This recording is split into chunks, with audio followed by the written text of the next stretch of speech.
Chris, a homicide detective, regains consciousness restrained in a chair, facing a screen explaining Mercy Court. Violent crime has overwhelmed the city's future justice system, forcing the creation of a restricted red zone for offenders. Traditional courts and prisons have failed, and many officers have died in the line of duty.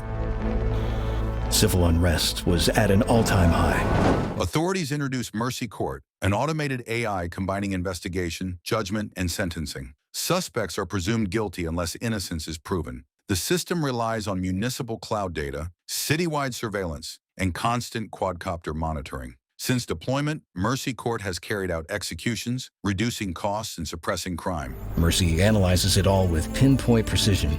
Chris is told the restraints are standard for an unbiased trial. Judge Maddox verifies his condition, noting a stable blood alcohol level and hours of unconsciousness. He is charged with murdering his wife, Nicole. Disoriented, Chris watches footage. Nicole bleeding on the kitchen floor, their daughter crying, responders attempting aid. Before dying, Nicole identifies Chris. He denies it, insisting there is an error. I put 8 people in this chair. I'm Chris Raven from robbery, homicide. Maddox grants database access. Reports confirm Nicole's death in Chris's prosecution, highlighting that he once supported Mercy Court. Records show Chris and his partner arrested the first defendant, later executed. Now Chris stands accused. He pleads innocent. The AI calculates a guilt probability far above threshold and gives him 90 minutes to reduce it or face termination by sonic pulse. You and you alone were in the house with Nicole at the time that she was stabbed. He's sending people to the Mercy Court.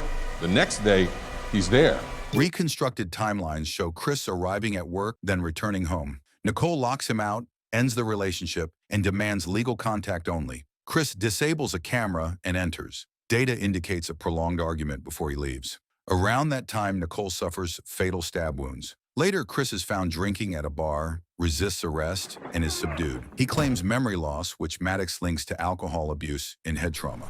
You spent 26 minutes inside the house with Nicole? Shaken, Chris asks to contact his daughter. Maddox issues a callback. The court allowed him to speak with his recovery sponsor, Rob, who confronted his relapse. Maddox ends the call as irrelevant. Chris insists his marriage was once stable. Maddox displays archived recordings, early family happiness, followed by tragedy when Chris's partner dies during an operation. Subsequent records show worsening alcoholism and escalating domestic conflict. Hey, kiddo. I did not hurt your mom. Anger, and Nicole was considering divorce. Nicole had considered ending the marriage and warned friends and family that Chris could become aggressive. Britt and others knew about his temper. Chris is stunned when he sees Britt's Instagram account, believing he tracked everything Britt posted online. But Maddox explains Britt ran 2 accounts, one hidden from him. For crying out loud, she's 16 years old. Britt calls Chris in tears, saying she tried to protect her mother and everyone thinks he did it. Chris denies killing Nicole. Britt repeats her grandfather's belief that Mercy Court only targets the guilty. Chris tells her not to believe that, but the grandfather cuts in and ends the call. Chris insists the man always disliked him. Says you don't get the Mercy trial unless you're guilty. Don't listen to your grandfather, okay? Maddox reminds Chris the countdown is still running. He asks her to contact his partner, Jack, who has arrived at the house. Jack agrees to help. Maddox generates a 3D reconstruction of the kitchen. A footprint is found but matches Britt. The knife has only Chris's fingerprint, and fibers also match him. Chris argues that makes sense since he cooks there often. Detective Diallo, you may proceed. Okay then. Nick was kind of scared of that knife. I always did the prep. Chris reviews Nicole's phone records, mostly calls with Chris, Britt, her parents, and co-workers. He remembers Nicole seemed to be texting during their earlier argument, but Maddox finds no messages. Chris suspects a second device. With no official record, he checks his own phone, finds an unfamiliar number, and calls it. Officers hear a phone ringing inside the car parked outside. Jack breaks the window and pulls it out. Viking gave it to her, I think 6 months ago. I might have called it then. Maddox notes the phone is not on the municipal cloud and identifies it as a burner. The call history shows one contact, also a burner. When Maddox calls, the person hangs up as soon as Mercy Court is mentioned. Tracking places the signal near the red zone. Jack sends a quadcopter despite the risk. You're speaking with the Mercy Capital Court. Please state your name. Using tower data, Maddox follows the signal to a building where a man tries to escape. Officers block him, but he runs back inside. Facial recognition identifies him as Patrick, a chef. A drone finds him on the roof. He flees. Jack catches him, and they both fall in the struggle. Jack restrains him and links him to Mercy Court for questioning. Tracking the suspect. All units be on standby to give me backup if I call for it. Now that your probability of guilt has reduced to 96.7. Patrick says he panicked after hearing Nicole died and panicked again when Mercy Court was mentioned. He claims he met Nicole at a farmer's market, they were involved, and she wanted secrecy, so he gave her the burner. He says he was at his restaurant all day, and Chris confirms it on surveillance. Mr. Raven, please speak clearly. I said it's not him. Even with Patrick ruled out, officers still blame Chris for failing Nicole. Jack arrests Patrick for resisting the earlier stop. Maddox reports Chris's guilt probability has climbed again, arguing he had motive after exposing an affair and suggesting he is withholding details. Probability of guilt has now risen to 98%. Chris admits his drinking damaged his family. He says he entered recovery and stayed sober for a year with help from his sponsor, Rob, then relapsed. He traces the spiral to his partner Ray's death during an arrest. Chris recalls being distracted on the phone with Nicole while Ray confronted a suspect, then watching the suspect hit Ray with a vehicle. Officer Vale has been shot. I'm in a pit. I need a medevac now. Ambulance is en route. Ray died in the police van. Chris chased and arrested the driver, but the man was later cleared of murder. Chris says he has been haunted by not killing the suspect when he had the chance, and that guilt drove him back to alcohol. He hid it from his family by keeping a flask in his car. There isn't a day that goes by that I don't wish I had. Chris says the day Nicole died, the flask was missing. He assumed Nicole found it, went home, and they fought. After that, his memory blanks out. He starts to fear he may have killed her. Maddox warns that admitting guilt triggers immediate execution and urges him to keep searching while time remains. And after that, I truly don't remember. Chris rechecks Nicole's call records, sorting contacts by personal and work ties, realizing he knows little about her recent life. He asks to speak with Burke. Maddox connects them at the station. Burke says Nicole was under pressure at the shipyard because chemicals had gone missing and she had been assigned to investigate. Chris asks about her co-workers, and Maddox says they were all at the shipyard. If I'd been there for her, maybe she'd have told me about some of the...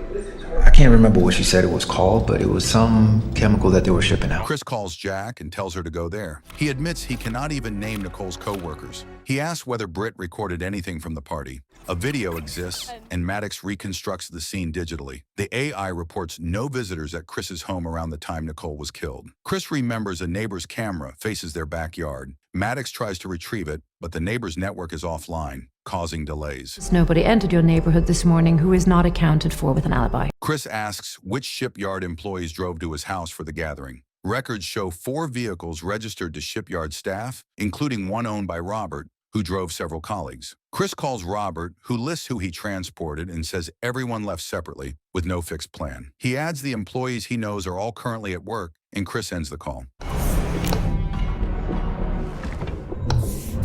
Chris then remembers Britt's social media story. She heard a noise and briefly thought Chris was nearby, yet logs show he was at work then. Chris asks Maddox to call Britt. Britt is shaken and says the news is making her doubt him. Chris tries to reassure her, but she stays uncertain. As she is about to hang up, Maddox steps in so Chris can ask more about the noise Britt mentioned. See, look, I wasn't home. That wasn't me. Chris asks Britt what happened. She says she heard a sound while Nicole was resting, searched the house, and found no one. Chris reviews the video and sees Britt terrified, describing a strange presence. He notices the basement door slightly open and asks if she checked downstairs. Britt says she avoided the basement. Chris tells Maddox to pause and enhance the frame, revealing a hand near the door. He tells Britt he will call back and end it. No. Do you hear me? I didn't kill your mom. I swear to God.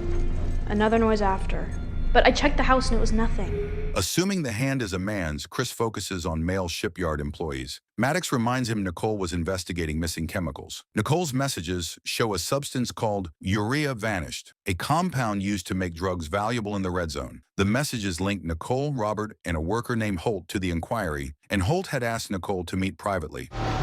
There is an extremely lucrative black market for industrial-grade urea. Maddox shows shipyard surveillance of Nicole and Holt arguing. Chris pulls Holt's finances and finds heavy debt, with Robert having helped him. Chris's guilt probability drops slightly, but not enough. He asks for Robert again, but Holt answers and claims Robert is unavailable. Yes, ma'am, that's what I heard. I believe Detective Raven wishes to speak with Robert Nelson. Yeah. While Holt searches, Maddox finally retrieves the neighbor's footage. A figure moving through bushes near Chris's property and a vehicle leaving during a power failure. Traffic footage is still processing. Holt returns saying he cannot find Robert. Chris suspects a lie and presses him about the missing chemicals in his debt. Bill Peterson left his home at 11:23 this morning. Holt breaks and admits he hid information to protect Robert. He says he and Nicole discovered Robert was stealing the chemicals, and Holt urged Nicole not to expose him out of loyalty and gratitude. Holt adds Robert is now missing with a company truck and took sick leave the previous day. The last confirmed sighting was at the gathering, where Robert planned to discuss the missing materials with Nicole.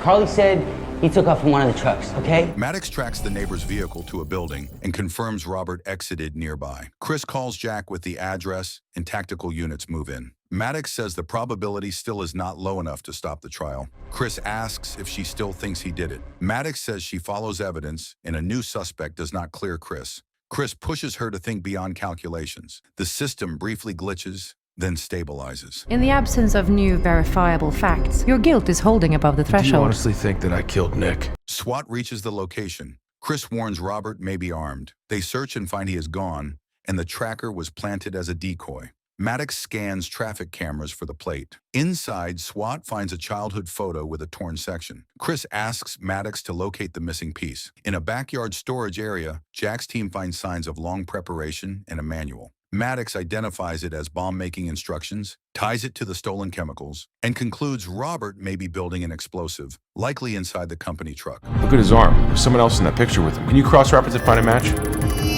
Dan, he's got a bomb in that truck. We need to know what his target is.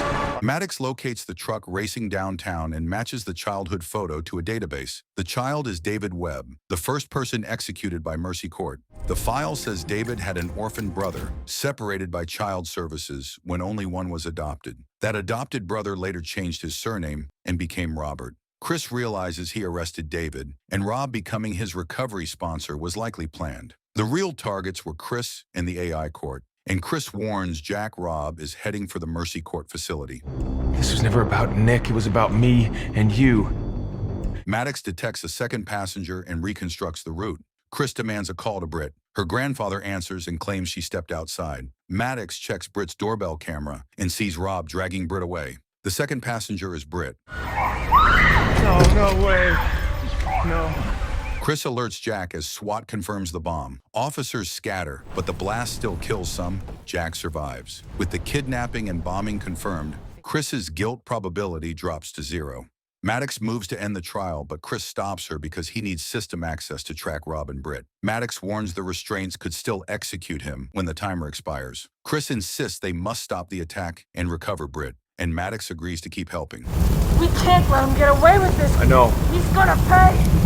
Maddox tracks the truck as it smashes through traffic and police vehicles. Captain Havelock joins and proposes forcing it toward a bridge for containment, and units begin redirecting it. Another team tries to pull Britt from the moving truck, but Rob dodges them and the attempt fails. Jack urges Havelock to disable the truck immediately. Chris protests because Britt is inside. Jack argues the death toll will be massive if it reaches downtown. Chris begs Maddox for a way to stop the bomb without killing Britt, but Maddox says sacrificing one to prevent a larger disaster is the logical choice. If he approaches at sufficient speed, everyone in this building and in the truck will be killed. Havelock deploys a device beneath the truck meant to trigger an explosion, but it fails. Chris suspects Maddox blocked it, though she does not admit it. The truck keeps moving toward Mercy Court, and Maddox orders the building evacuated. Chris tells Jack to get ahead of the truck so he can reach Rob and stall him. Chris tries to talk him down, but Rob fixates on David, saying his brother was innocent and executed to make Mercy Court look effective. Rob says Chris must pay.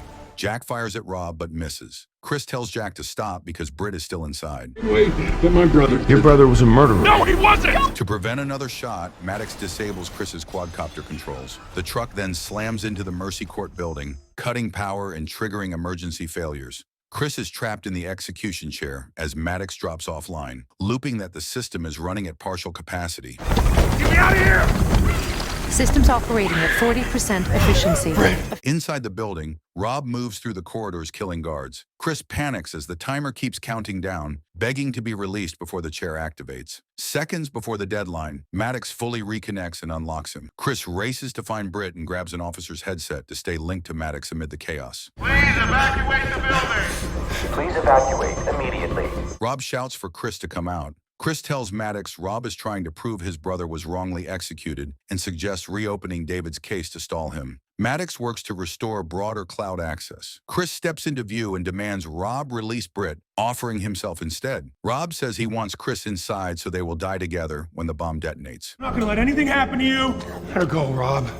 Do anything you want to me. Maddox tells Rob he has one last chance to prove David was innocent before destroying the court. Rob claims he found David before the execution and gave him a phone so they could stay in contact. He says they were talking when David was suddenly accused of killing a woman. This is a chance for you to clear your brother's name, if you believe you can. Maddox pulls the file. David was found with the weapon, his fingerprint on it, and no phone logged as evidence. Rob insists the phone existed, and their call lasted a long time, accusing the system of ignoring the truth. Maddox says the record does not support his claim. With her body, with his prints on the knife, and he did not have a phone. During the standoff, Britt bites Rob and escapes. Chris tackles him, and they fight. Chris grabs the detonator, then takes Rob's gun and aims at him. Maddox and Britt urge him to stop, and Chris forces himself to lower the weapon. Rob keeps repeating David was innocent and says he called the police station to report the phone, but nobody followed up.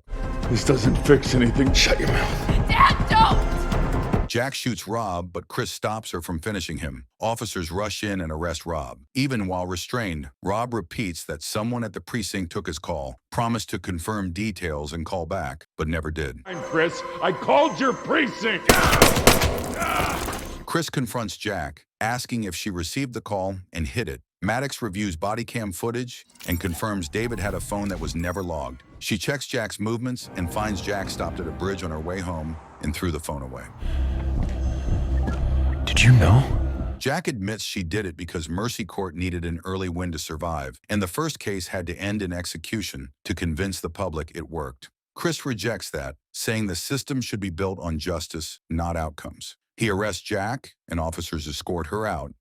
We needed the first trial to be a home run. Afterward, Chris hugs Britt. He tells Maddox humans and I can both be wrong, and what matters is correcting mistakes instead of hiding them. Maddox accepts it, and Chris's case is dropped as case 19 is dismissed.